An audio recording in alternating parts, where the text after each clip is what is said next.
vendor. People do not mind letting other people know when they get bad service from someone.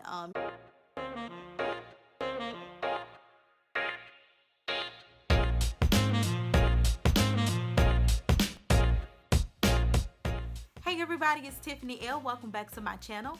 Today I want to talk with you guys about mistakes that you should not make when looking for a vendor for your online e-commerce store. Now, there are different ways to find a vendor. So many different avenues and outlets that you can use to look for your vendors. And I know that could get pretty exciting when you're first starting out, that you could forget a lot of things that you need to look out for. Now, some of these mistakes that I'm going to go over with you guys, a few of them I have done myself, but in hindsight, I was able to look back and say, oh wow, I should have done this, or I should have thought about this a little bit more. So I wanted to share this with you guys so that when you're looking for your vendor for your e-commerce business, you can avoid these mistakes and you can kind of know what it is that you need to be looking for when you're searching for that particular vendor that you need for your business. The first mistake that you want to avoid when looking for your vendor is not setting aside a budget for the sample products that you'll be buying from the potential vendors that you'll encounter. Now, the reason you would want to have a budget set aside for this is because you don't want to go in and possibly spend too much money or possibly not have enough money for the things that you want to purchase. Now, you want to keep in mind that especially if you're ordering from a vendor that's out of the country, the shipping prices are a lot more than what we'll see here in the United States. So typically when you're, say for instance, if you're ordering from Alibaba, which is a source for you to find different vendors for whatever product you may be looking for. If you're ordering from there, those vendors are typically in China, and usually those shipping prices for this type of products are about $25 to $30. So that's what you would have to pay for shipping alone. That does not include what you will also need to pay for the products themselves.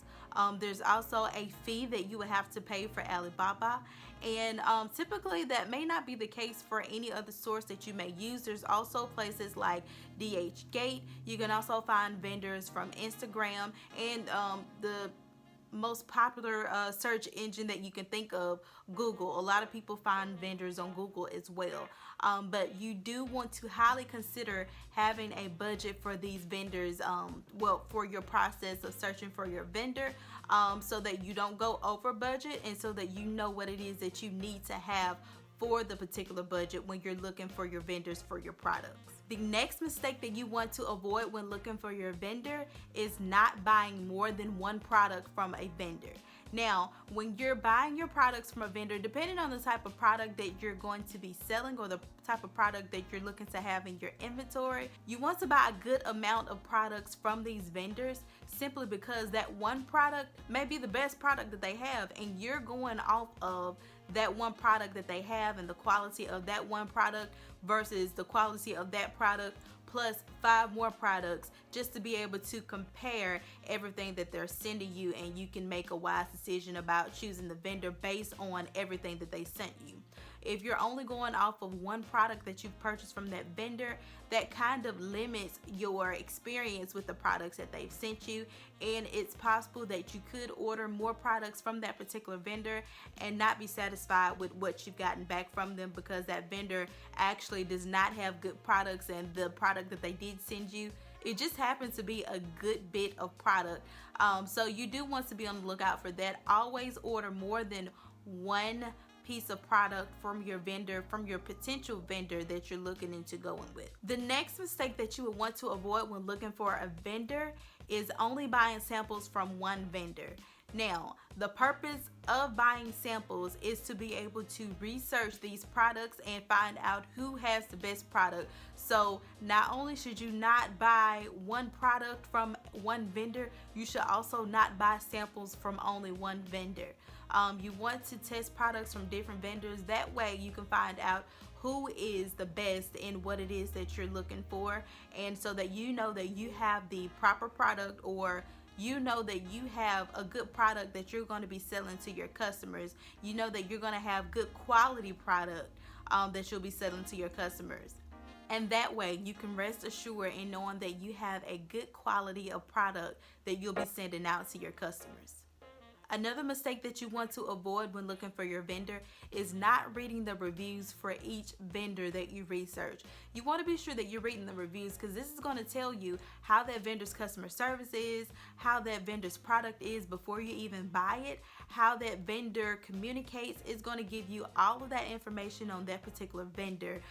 People do not mind letting other people know when they get bad service from someone. You can look on people's pages all the time and find, oh, they have horrible customer service or their product isn't good. You can always find this type of information from dissatisfied customers. So that's a really good rule of thumb to follow by, because you want to know what are their previous customers saying about their particular product. Another mistake that you want to avoid when looking for a vendor is not researching the particular product that you would like to sell. Now, if you're looking to sell something, you shouldn't just be selling it because you like it, or you shouldn't just be selling it because it's what everyone is buying right now. You want to know the ins and out of that particular product that you're selling, not only because you're looking to buy it from another vendor, but you also need to know so that you can answer questions that your customers may have for you regarding your particular product. Also, when you're looking to buy something from your vendors, you want to know what it is that you're buying from them, so that you know what it is that you're asking for. You can better explain to them what it is that you expect and what it is that you want from them as a vendor. That way that everyone's on the same page and nobody is disappointed in the service. Another mistake that you want to avoid is not knowing the type of vendors that there are. Now, this is one thing that I did not know myself. I actually just found out this bit of information earlier this week after watching a video from Ida Ozuna. I hope I'm saying her name correctly, but I'll leave a link in the description box to her video. She basically gave insight on the two type of vendors that there are when you're looking for them, especially when you're going through Alibaba. Now, the two type of vendors that she mentioned were factory vendors and trading company vendors. A factory vendor is the actual manufacturer of the product, so they're not going to someone else and getting that product and then selling it to you. They're the actual plug, so they're making the product and then sending it out to you. The downside to that is that you cannot get much customization from that particular vendor. However, the prices for the product are cheaper, but they have a higher minimum order quantity, which is the MOQ. So they'll give you cheaper prices on their products, but you have to order more. Now, typically that may be about 10,000 products or 1,000, or whatever number that it is that they're looking for is typically pretty high compared to what you may be wanting to buy first starting out. Now, the other type of vendor that there is, the trading company vendor, they do allow for more customization, but they are not making the actual products themselves. On the flip side, they do offer a lower minimum order quantity or a lower MOQ, but the prices on their products are higher. Now, I'm sure that for most people, this would be the route that they will probably go, especially if they're not wanting to order too much of a product first starting out. They may go with a trading company vendor initially just to keep down from ordering so much when it comes to a product. But that was some really valuable information that I was able to get from Ida. So whenever you get a chance, go ahead and check out her vendor video. She did have some awesome information in there as well. The last tip I have on the mistakes that you want to avoid is not using more than one platform to source your vendors. Now, I myself, I only use Alibaba. But I know that there are other platforms that you can use. As I mentioned earlier, you can do a Google search. You can find vendors on Instagram. You can find them on DHgate as well. Now, I particularly, I think I did look at some things on DHgate possibly. However, I did not use Google or Instagram. Now, one thing to note is that if you start searching for whatever product that you're looking for, wholesale t-shirts, wholesale hats, whatever it is, if you're searching for that on Instagram and you go and just browse these different vendors' pages, they'll start following you.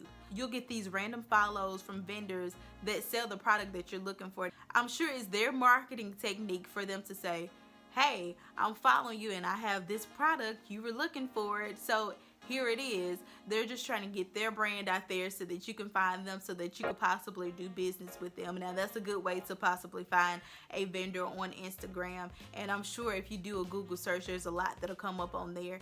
However, I think I may have searched Google as well, but I didn't have much success with that, obviously. But I do think that it is important to research those different outlets that you could use for vendor searches, and it'll broaden your horizons a bit. You're not limited to just one platform to find your particular vendor. Alright, so that's all that I have for this particular video. If you like the content that I've given you, I'd appreciate a thumbs up on the video. I would want to know, what are some mistakes that you may have made while looking for a vendor for your e-commerce brand? Or what are some things that I've enlightened you about that you didn't know of before watching this video? I can't wait to hear from you guys. If you like this video, please give it a thumbs up and don't forget to subscribe to the channel. So until the next video, I'll see y'all next time. Bye.